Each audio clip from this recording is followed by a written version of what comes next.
Hello there, people of the internet. So, I have no idea what I'm going to do with this video. I'm literally just kind of talking off the top of my head. No scripts, nothing like that. And I don't even know how to start this thing. I have noticed in my channel people absolutely romanticizing full power battle rifles, right? Now me, as a milsurp guy, I don't have any full power battle rifles simply because I'm also a blind guy. And there's no way in hell I'm going to accurately shoot out beyond like 500 yards. So intermediate cartridge rifles, for practical purposes, are absolutely more than adequate for myself. But there's people out there who absolutely romanticize full power battle rifles, which I do not have for representation on this video. But I do have some previous generation battle rifles. I got the M1 Grand, but for all intents and purposes of the discussion of this video, we're going to be talking about like modern day battle rifles like the FAL or the G3 or I suppose the Setme. Or, I mean, insert your choice of modern style battle rifle. I guess the M14 would fall into that category. I don't have an M14, but I do have a Mini 14, which is the same thing, just very, very simplified and much more cost effective to produce and jammed in 223-556. But, anyway, a lot of these old school battle rifles are so heavily romanticized for a good number of reasons. And I wanted to go ahead and just make a video talking about that, get this off my chest, and kind of see what you guys have to say about it, because I'm sure that you guys are going to point out some factors and point out some information that I completely neglected myself. And I want to kind of learn from you guys on this one and learn you guys' perspectives and see what you guys have to say. So I think that the most modern style of quote-unquote battle rifle that I have is probably going to be the M1 Grand here, because all of my other full power rifles are like bolt action rifles. I guess this would still kind of be considered a battle rifle to some extent, but not by the definitions of battle rifle that we have nowadays.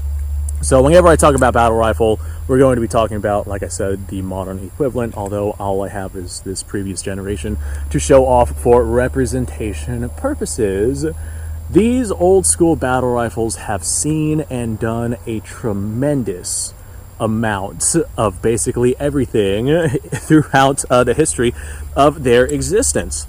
With self-loading full power rifles, thank you, Kevin. With self-loading full power rifles, there have been some very amazing feats that have been achieved with them. Some of them good, some of them bad, but all of which can be pretty gosh darn amazing.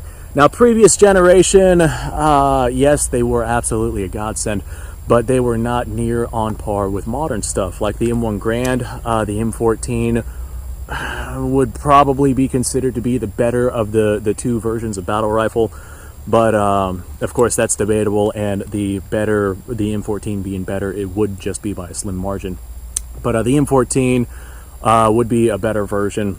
The M1 Grand, previous generation, the Gewehr 43 and the 41, those right there are a good example of previous generations. The SVT, that's a good example of a previous generation battle rifle. Yeah, good examples of previous generations. Those generations have seen and done a tremendous amount of things.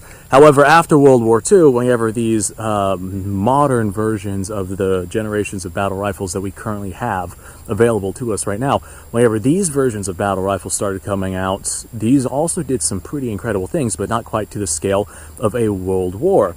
However, these rifles did enough to be able to prove themselves to be very, very effective weapon systems for whoever it is deciding to use them.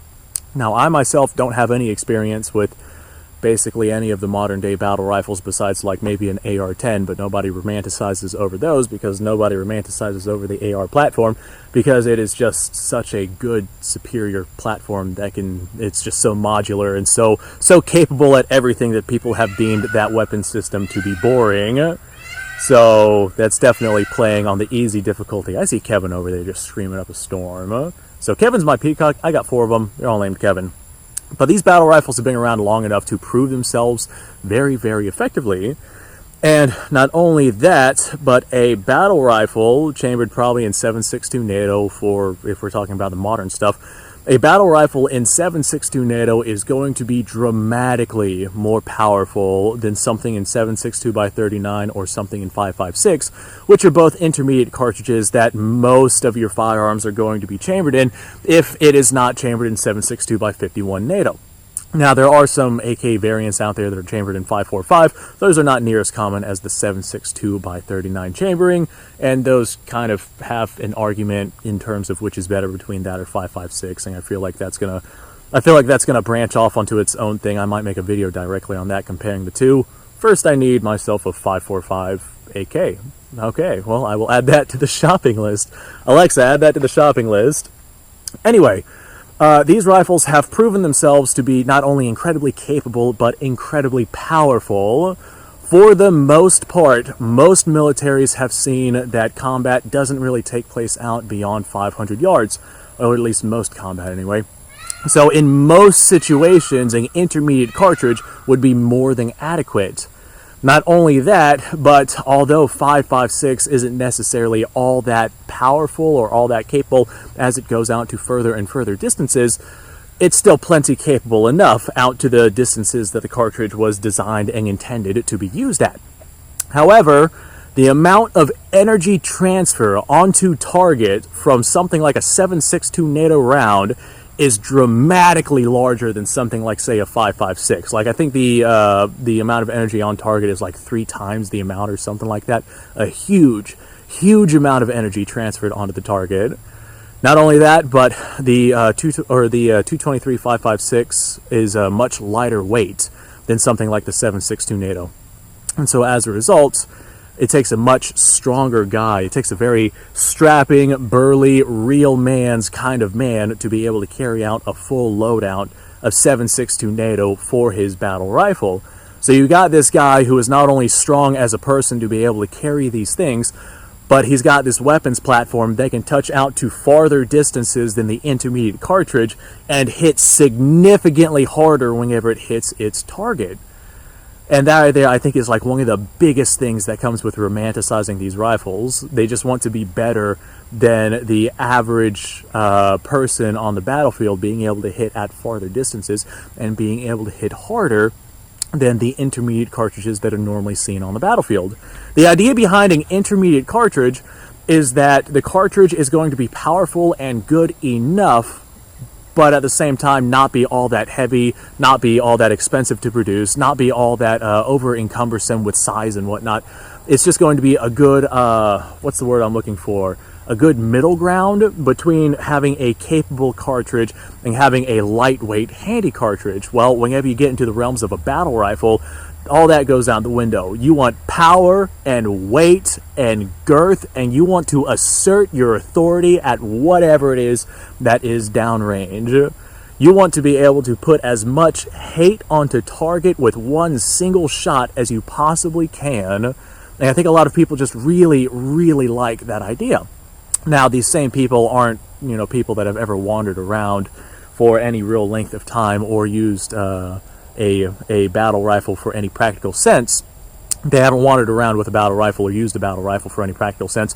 Me, being here in the state of Florida with jungles and whatnot literally everywhere, that is what I hunt in, and I have taken the M1 Grand out for hunting. This is, I can't remember how heavy this is, but this is a heavy rifle, especially with 8 rounds of 30-06 inside the thing. Well, I guess 5 rounds because I was using my little hunting clip for the M1 Grand.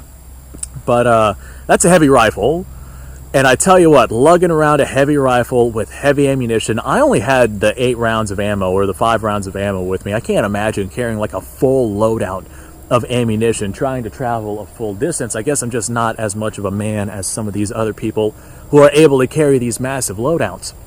But the idea is that people who decide to use battle rifles over intermediate cartridges are just seen as manlier, they're seen as tougher, they're seen as more capable, they hit harder, although they carry less ammunition, they're going to be more accurate out to longer ranges. Like, they definitely have a lot of good aspects going for them. So this is a previous generation round. These are 7.62 by 54 rimmed. I don't have any 30-06. So for full power rifle cartridges, we're just going to have to go ahead and send these through this bolt action. This right here would be the equivalency of like a previous generation version of a battle rifle, despite the fact that a battle rifle, I think, has to be select fire, or perhaps not. I'll have to retouch on my definition for a battle rifle if nobody tells me in the comments, which I'm sure basically everybody's going to go down there and scream at me in the comments about, are you okay? Okay, all right, my magazine well is getting a little on the loose side, so I'll have to go tighten that down.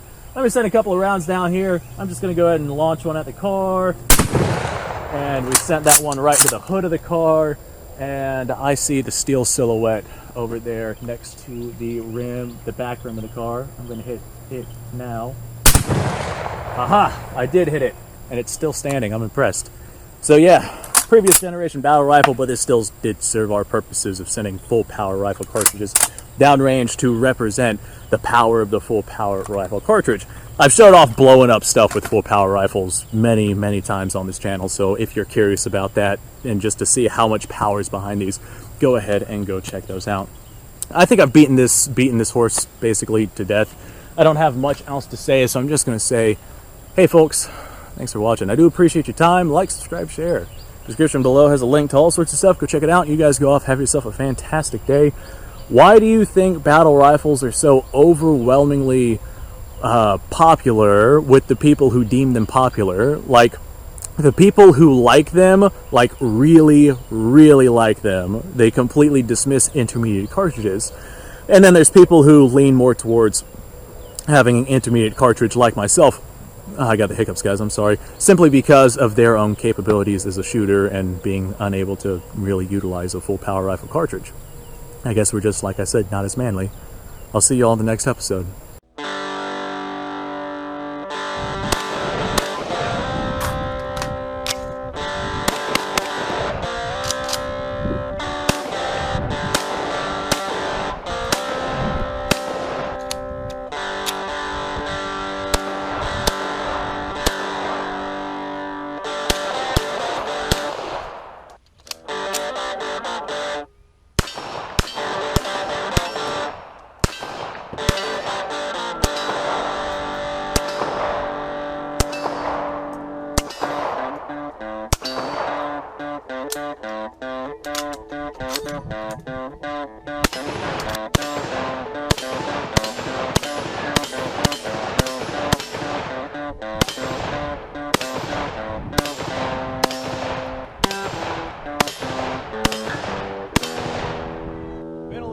Since I've done this.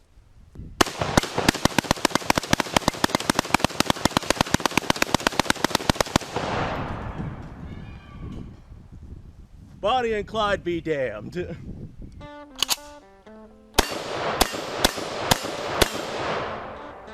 Poor man's Garrett.